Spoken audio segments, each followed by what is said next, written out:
자, 그러면 토론에 앞서서 지금 전국을 어떻게 바라보고 있는지 모두 발언을 들어보죠. 정성호 의원부터 들어보겠습니다. 예, 뭐 아무도 상상하지 못했던 그 초현실적인 사건이 일어난 것 같습니다. 헌법을 수호할 최고의 책무를 지니고 있는 대통령이 군대와 경찰을 동원해서 국회를 점거하려고 하는 내란 시도했습니다. 또 실패하고 나서 체포영장이 발부돼서 집행을 하려고 하니까 이걸 거부하고 있습니다. 법치 유린의 저는 뭐 상태라고 생각하고 있고요. 또 이러한 상황을 책임을 져야 될 집권 여당이 대통령을 또 보호하겠다고 좀 나서고 있습니다. 대한민국 민주주의의 중대한 위기라고 생각합니다. 지난 70여 년 동안 우리 국민들이 피땀 흘려서 쌓아온 민주화와 또 산업화의 성과들을 일거에 무너뜨리고 정진석 비서실장이 말씀하신 뭐 조폭갱단이 지배하는 그런 후진국처럼 국가의 국격을 떨어뜨린 게 아닌가 생각합니다. 민주주의와 법치주의를 신속하게 회복해야 되고요. 그러기 위해서는 윤석열 대통령에 대한 체포와 구속, 또 기소, 그리고 헌법재판소에 의한 탄핵 심판이 신속히 이루어져야 또 국정 안정을 이룰 수 있다고 생각하고 있습니다. 예, 박 시장님. 네네. 그 현 시국은 국가 리더십의 붕괴와 회복, 그 의제를 우리 전체에게 던져주고 있다고 보고요. 최근에 시국을 가장 잘 표현한 표현은 우리 가수 나훈아 씨가 오른쪽 니도 잘못했지만 왼쪽 너는 잘했냐. 이 표현이 사실 이 정치 상황을 잘 묘사를 하고 있다고 생각을 합니다. 예. 사실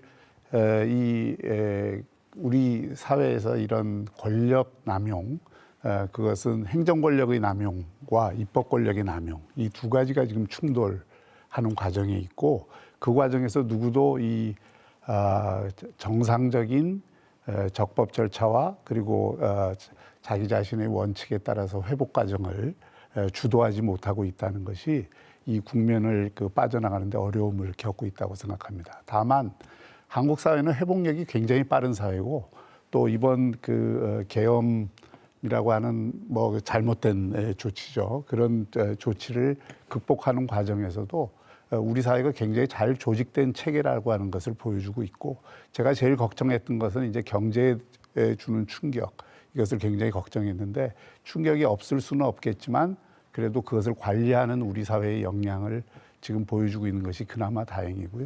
어쨌든 이런 과정을 통해서 성찰과 대안이라고 하는 그런 두 개의 우리가 목표를 갖고 이 회복 과정을 관리해 나가야 되겠다, 이렇게 생각을 합니다. 예.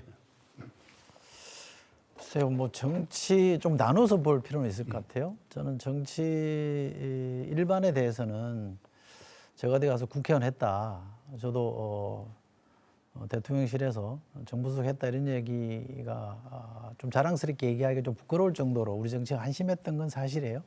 또 저도 거기에 일부 책임이 있는 사람이기 때문에 밖에서 만나면 늘 죄송합니다 이런 얘기를 달고 살았는데, 그것과 최근에 이 계엄과 내란 사태는 좀 나눠서 봐야 된다고 생각합니다. 예.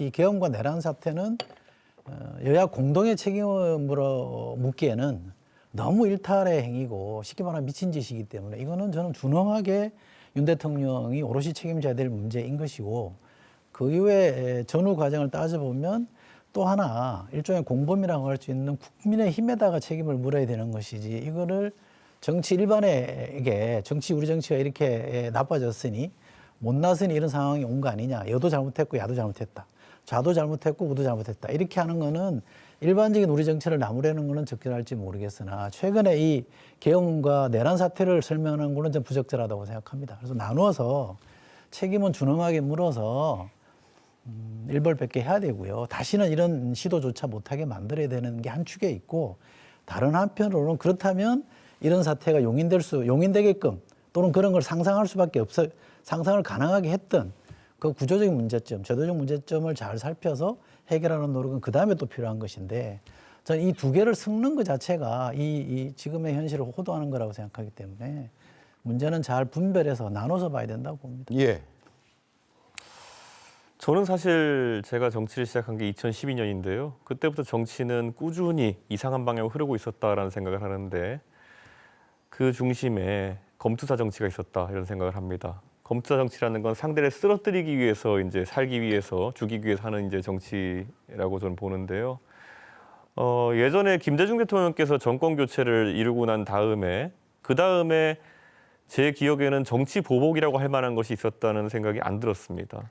근데 최근에는 정권이 넘어갈 때마다 특히 노무현 이명박 교체 시기부터 시작해가지고 상대 진영의 특히 수장을 어떻게든 쓰러뜨려야지만 우리 정권의 정통성이나 이런 것이 확보된다는 생각으로 계속 거기에 많은 힘을 쏟습니다. 정권 초기부터. 그리고 그 과정에서 수사기관이 정치 한복판에 등장하게 되고 그게 권력화가 돼가지고 이제는 수사기관에 장을 했던 사람 같은 사람들이 정치에 직접 진출해가지고 그 검사 정치를 대한민국 정치의 모든 것을 만들어버렸거든요. 저는 이 판을 깨는 것이 굉장히 중요할 것이다. 왜냐하면 지금 우리는 독수독과를 어느 정도 경험하고 있는 것이요.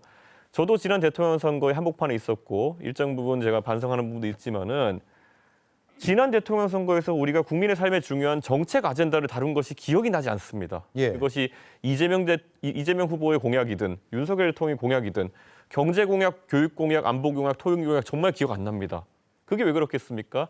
검투사 정치 속에서 상대를 쓰러뜨리기 위해 가지고 대장동이 누구 거냐 아니면 서로의 배우자에 대한 공격 이런 것들로 선거를 치르려고 했기 때문에 그런 건데요. 저는 지금 이미 벌어진 아까 이철희 수석님 말씀하셨던 것처럼 이것의 귀책은 너무나 명확하고요. 그런데 우리가 미래를 바라보면서 똑같은 독수독과의 정치 과정을 남겨서는 미래가 불투명하다. 그래서 앞으로는 판을 완전히 바꿔야 된다. 저는 그런 생각입니다. 누군가가 다시 한번 검투사 정치에 가까운 그런 정치 하려고 한다면은 국민들이 좀 심판해야 되는 상황이 아닌가 그런 생각합니다. 네. 자, 네 분의 모두 발언 들어봤고요.